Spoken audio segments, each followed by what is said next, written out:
एक गांव में एक व्यक्ति अपनी गाय दान करना चाहता था, तो वो अपने गांव के पास गुरु आश्रम में गया।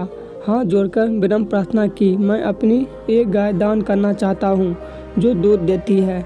इसे बच्चे को प्रोटीन दूध मिलेगा जो इसकी शिक्षा के समय अति आवश्यक है। गुरुजी ने कहा, ये तो बहुत ही अच्छी बात है, इससे यहाँ विद्यार्थियों को दूध मिलने लगेगा। गाय पाकर सभी आश्रमवासी प्रसन्न थे, लेकिन कुछ दिनों के बाद गाय दान करने वाला व्यक्ति पुनः आश्रम आया और कहने लगा, महाराज, मैं अपनी गाय वापस लेने आया हूँ। यदि आप मेरी गाय वापस लौटा देंगे तो आपकी बड़ी कृपा होगी। आश्रम प्रमुख ने कहा, ये तो बड़ी ही अच्छी बात है।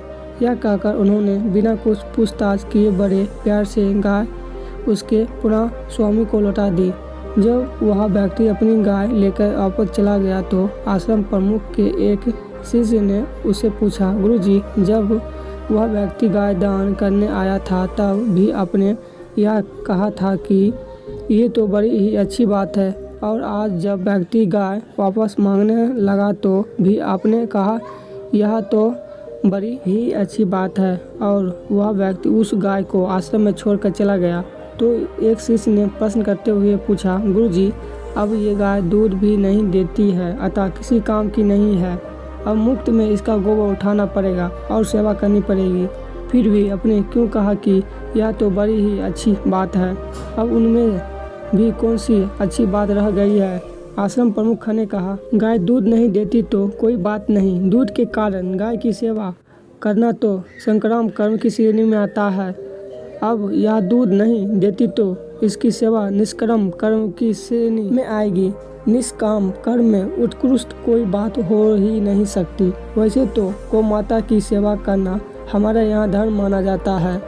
गौ की सेवा कर हम सहज ही धर्म में पवित्र हो सकेंगे। दूसरे के गोबर से तैयार खाद आश्रम के पेड़ पौधों एवं खेतों में डालने के काम आएगी। फिर कुछ दिनों के बाद जब यह गाय पुनः ब्यायोगी तो फिर स्वतः सुलभ हो जाएगी।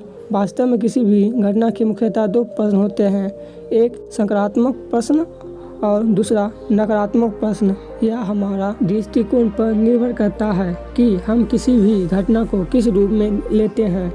उसका सकारात्मक प्रश्न देखते हैं या नकारात्मक प्रश्न। यदि हम हर घटना के केवल सकारात्मक प्रश्न को ही देखते हैं तो हम जीवन में दुखों से बचे रहकर असीम खुशियाँ प्राप्त कर सकते हैं। जीवन में सदैव प्रसन्न बने रहने का एकमात्र ही उपाय है कि हम घटना के केवल सकारात्मक प्रश्न को ही देखें और आशावादी बने रहें। किसी भी घटना में केवल प्रत्यक्ष अथवा वर्तमान लाभ देखना ही हमारी सबसे बड़ी भूल होती है। तो आपको ये मोटिवेशन स्टोरी कैसी लगी? अपना सुझाव कमेंट के माध्यम से जरूर दें ताकि हम आपके समक्ष और भी मोटिवेशन स्टोरी लेकर आएँ। धन्यवाद।